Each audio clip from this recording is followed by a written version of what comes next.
All right, welcome back here to Puhelava. Our next discussion here will be on LGBTIQ plus rights. Today, queer rights are being visibly restricted around the world. The good progress made in the past is in danger of being reversed.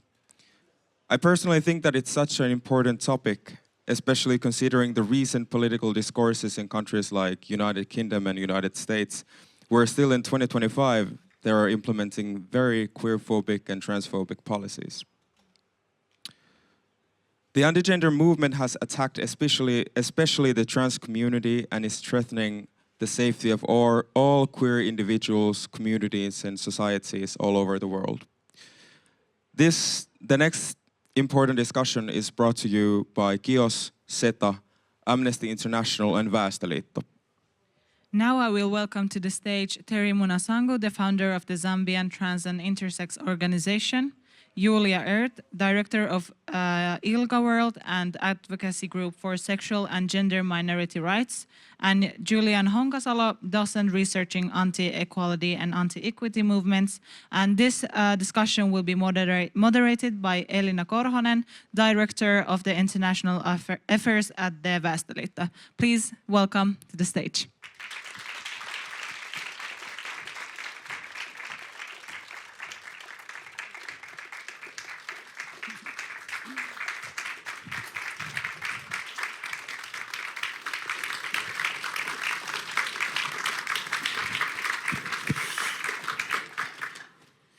Oh, thank you. Thank you for being so many of here. This really gives us hope. So many people who really don't stay silent when we are facing the backlash of human rights, especially LGBTIQ rights. Thank you. So I'm Elina Korhonen from Väestöliitto, and I couldn't be more proud to sit here with these three amazing individuals who all work tirelessly to advance and safeguard LGBTIQ rights. Here, I have my colleague from Zambia, Terry Munasangu, and then Julia Earth from ILGA, from Geneva, straight, and then Julian Honkasalo, the research, and we can hear their wisdom soon. What Zahra and Alain just said, we are facing the huge backlash of human rights, especially against LGBTIQ rights. And even the global powers like US has turned its back to these rights. But we are not, we are resisting. We are all resisting together. We have really limited time, so I think let's give the stage to these individuals that I admire, each and one of you. Let's jump in. Julian, let's start with you. Thank you. I just mentioned anti-gender movement. Could you please really briefly tell us what does it mean? What is anti-gender movement? Yeah, anti-gender movements or mobilizations are a coalition of different kinds of organizations globally. Some of them are religiously affiliated, some of them are civil society organizations, some are political parties, and jointly they oppose gender equality and sexual and reproductive health and rights.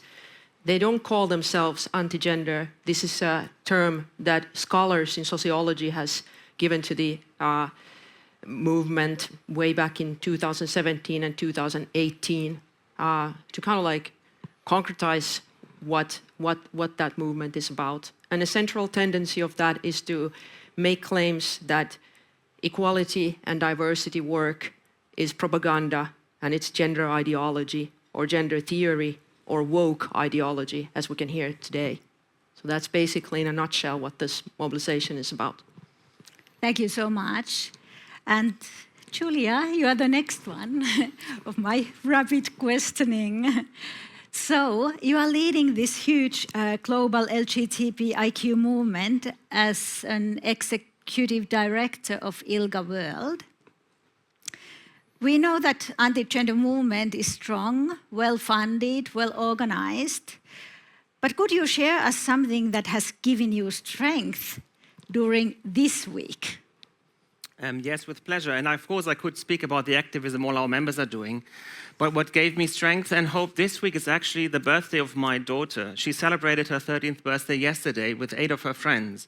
And her friends coming together from very, very different backgrounds. Some queer, some straight, single-parent families. Some of the children straight, some don't know, some are queer. One wearing a headscarf because she's a Muslim believer. And they all come together as friends celebrating. And that's what gives me hope, because that's, I think, what our future should look like. Coming together as human beings, celebrating across our differences and different beliefs and different upbringings and contexts. Happy birthday. Happy birthday to your daughter. And as you said, humanity is something that really connects us.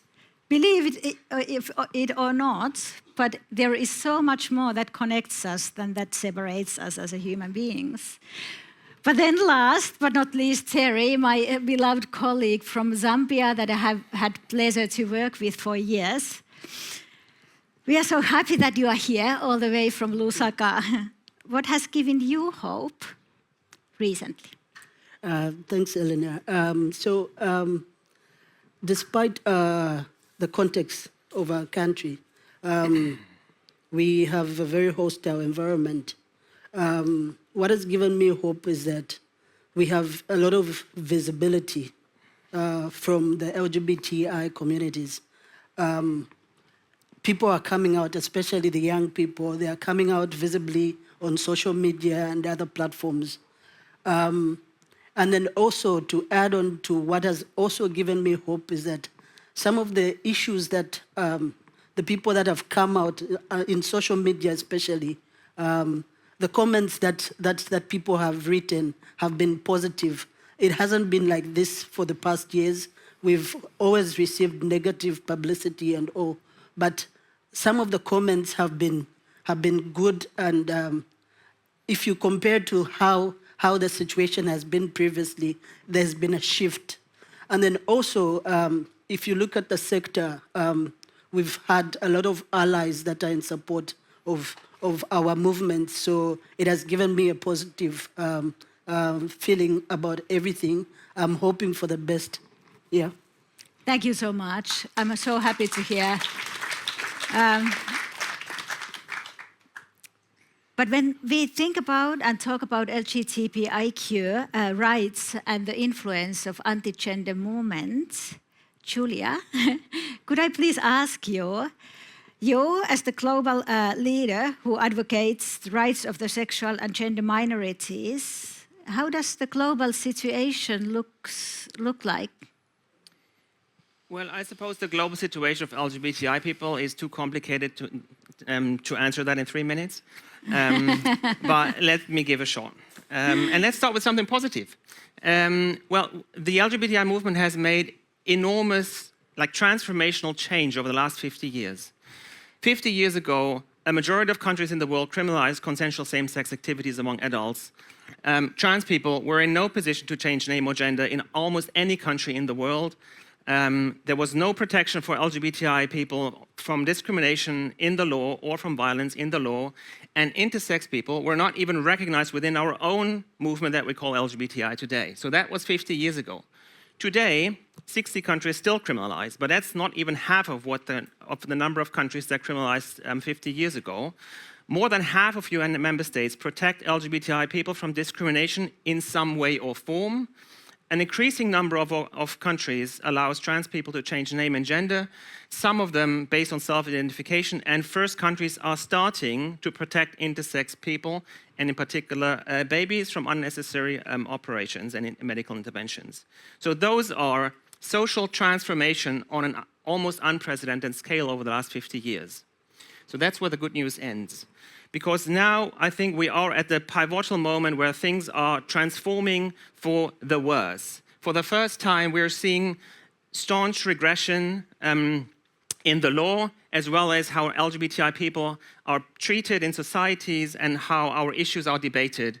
Everyone, it's not a secret, one of the most, well, maybe the most powerful country in the world did a 180-degree turn in terms of their governments from being a staunch supporter of LGBTI rights and people globally to a strong and staunch opponent. And the US is not the only one, but of course that has a deep impact on how LGBTI issues are debated and how people are protected. We see a move to the right wing in Europe, which has, together with the US, tremendous detrimental effect on how LGBTI activism is supported financially in the world, in particular in global majority countries. So all of that comes at a moment where we actually are at the point where the LGBTI movement should be celebrating success that we've achieved, but now it kind of feels someone has removed the floor, and we're like, from a movement perspective, politically, financially, in free fall. The removal of resources from global majority countries means that LGBTI organizations close. It means LGBTI people suffer from a lack of protection, suffer from a lack of safe space, suffer from support of organizations that they can't afford to offer anymore, and they suffer from lack of access to healthcare on unprecedented scale, which means thousands, if not 10,000s of people, LGBTI people, are going to die because of this in unnecessary and at times preventable and brutal deaths in the next years. Oh, that gives me also, it's hard to speak after that, although I knew most of this part, but we can make a change. We are backlash of the backlash. Terry, I know so well your work. You work with youth engagement and empowerment in Zambia among the trans and intersex persons. What is the situation in Zambia regarding to that? Thanks for that, Elena. I must say, currently there's been a shift from how situations were like in the previous years. I'm not saying things have changed like positively, like 100%, but at least it's better than the way it used to be. I am speaking about discrimination, stigma, discrimination that the communities have faced, unlawful arrests that they've experienced, lacking access to services, and a lot of violence that has been happening, a lot of sodomy that has been occurring, blackmail that communities have experienced. But through our interventions, through some of the engagements that we've done, through some of the work that we've done, some of these issues have lessened. We are glad that even have approval from the government for some of our communities to access health services, which is a very positive issue for us. This wouldn't have happened like 5 years ago, but because of the interventions, the kind of work that we've done, it has been a huge shift. And because of that, because of some of the work that we've done, we've seen that the communities have started accessing some of the services. And then we've also seen that communities, through the civil participation that we've encouraged them, communities are able to vote. And from where I'm sitting right now, I wouldn't have an opportunity to have a platform like to speak like this when I'm back in Zambia. But for now, we've been given platforms where we could speak about our issues, and we are glad that some of those platforms have been given up to us. Though I must say, when it comes to legal issues,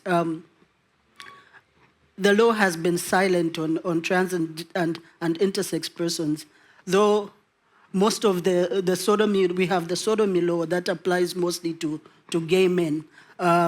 Though because of the way everyone is clustered in the LGBTI umbrella, so whatever applies to the sodomy laws that apply to the gay men that I spoke about tends to be applied to some of the gender minorities that we have in Zambia. So it becomes a challenge, and we found ourselves in a situation where, let's say, a trans woman is being arrested for sodomy, and they are not represented well, and it takes a while for some of the movements to intervene in such kind of cases.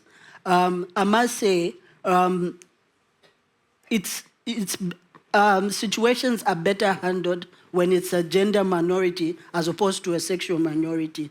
So because of the way that the legal status has been throughout the past years. So I'm glad that we've had a shift, though we are still doing some work to advocate for more spaces in which the LGBTI persons can have visibility. Thank you so much, Terry. This is hard to hear, but you are not alone. You can look at all these people, we are all with you. And Julian, you are a researcher, and you are researching democracy and equality. Do you see anti-gender movement in Finland? Yeah, that's a good question. Like, what's the country-specific status of Finland and all this? Like, globally, Finland used to be a leader in equality. I mean, we've had a good reputation and a track record as a kind of ambassador with our former presidents and also Sanna Marin's government with female ministers. So I'd like to just point out that the anti-gender mobilization doesn't just target LGBTQI+ groups, but also women and women's reproductive health and rights and justice. And I think like 10 years ago, trans people weren't so much the target of this movement, and that's also been established in sociological research, whereas today, particularly trans people are on the some of the like agenda of these groups. And I think in Finland, the harshest kind of anti-gender targeting is minors, so teenagers who are gender non-conforming. And you can see it in the change and shift of rhetoric in Finland. So basically, you can see the global, from the perspective of like political science and political theory, you can see the global waves of far-right populist rhetorics and how disinformation is used to frame trans people in a very negative light. So in addition to, of course, the risk of physical violence and things that, for example, ILGA reports, we have a more sort of slow and silent suffocating of gender minorities through this kind of like framing and misrepresenting people. And then of course we see it also in the academia where I myself work, targeting of gender studies departments, again, as universities where apparently gender equality research is just propaganda, which is of course it's not. The culture changes and the climate of academic freedom is being targeted, freedom of speech in the university is being targeted. And basically every time when I myself as a trans person give a comment to media, I'm usually targeted online. So in Finland I would say that of course we see the mobilization here too, and one way to look at it is to look at the general tendencies of waves of far-right and right-wing populist rhetoric that has an impact on the way in which these kind of issues are framed in Finland. Whereas still maybe 8 or 10 years ago, people used to think that this is just a problem of the kind of small, very loud Christian conservative right and their targeting of the same-sex marriage institution. But that's definitely not the case today. So, and then of course, like Julia said and Terry, that what's happening in the US and Russia at the moment, it has an impact on Finland and this kind of like bystanding, people watch by, but then we've had progress too. We had trans legislation, like the Trans Act was reformed recently after years and years of different kind of coalitional work with civil society organizations and NGOs and politicians. So there's definitely also, you can see a shift of broader coalitions between different kinds of groups.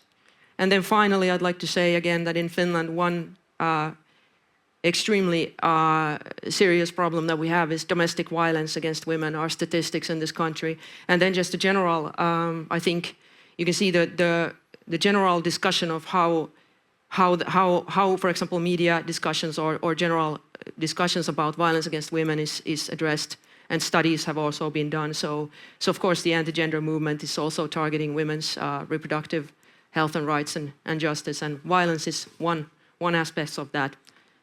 Thank you so much, Julian. This is really alarming, the place that we are at this stage of the history.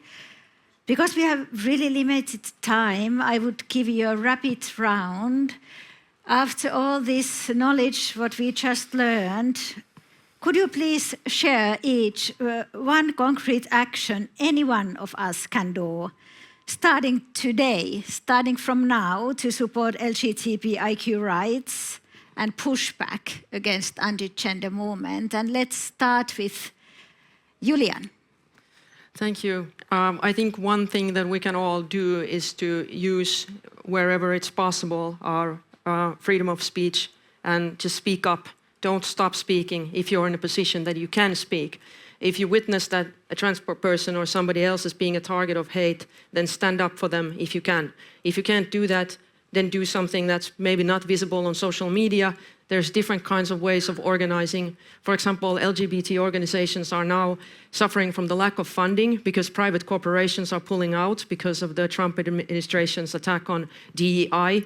And I also think that anybody who is in a corporate position should now is the time to be brave and just do like some other companies have done, that, you know, setting the values of just business values as well that go along with the supporting of equality. So that's something we can all do, to just speak up wherever you can. And if you can't, if you're facing violence or a threat, then team up with somebody, delegate to someone who can speak, and build coalitions, alliances. Thank you so much. Is there anything you would like to add, Julia? 100%. One thing is not enough, there's not a match to the task at hand, so I have 3 for you. Number 1, become a member and supporter of your local LGBTI organization here in Finland.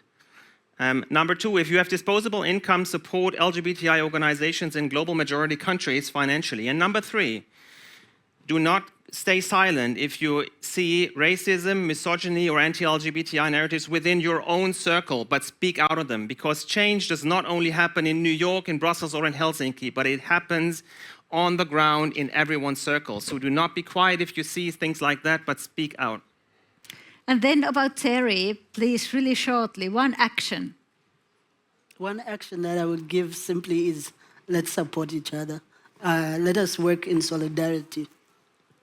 Thank you so much. Please take that with you. And then we have, thank you. So we have a surprise for you.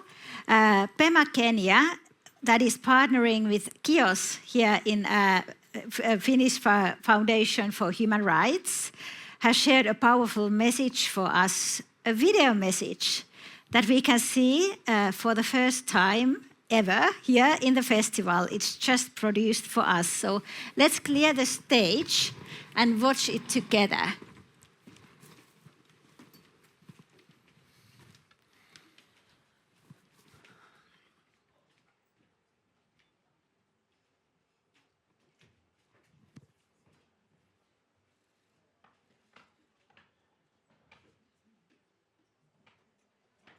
My name is Rasjas Levin, a transgender woman living in Mombasa, Kenya.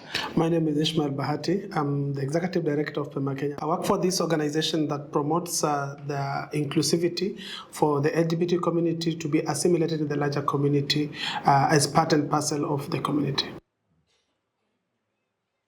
Disinformation and misinformation in the digital media, which has really heightened gender-based violence against LGBTQI folks, especially the trans community. Participate in lobbying and standing in solidarities with the LGBT persons who are in distress or who are being discriminated against on the basis of their sexuality. People can push for constructive reforms in policies and laws, and as well continue engage with the uninformed parties to uphold the social justice for the LGBTQI folks. Activism and advocating for the LGBT persons is expensive and also takes a lot of commitment. And therefore, personally, I would urge people that are willing to support the LGBT work to get involved.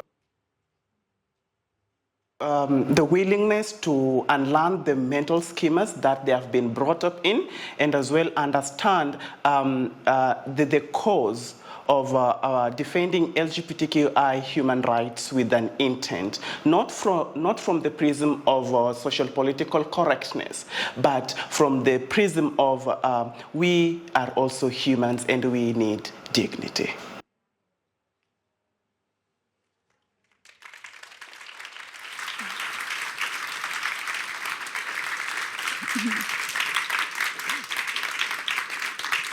Thank you.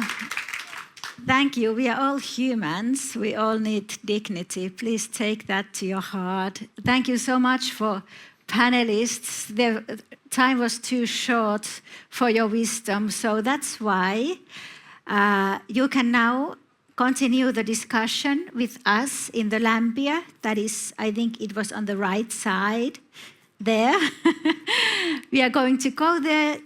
They can, my panelists can share what was said, what we didn't have time to share, and you can ask questions if you would love to, and we would love to see you there. So meet there in a few minutes, I hope so.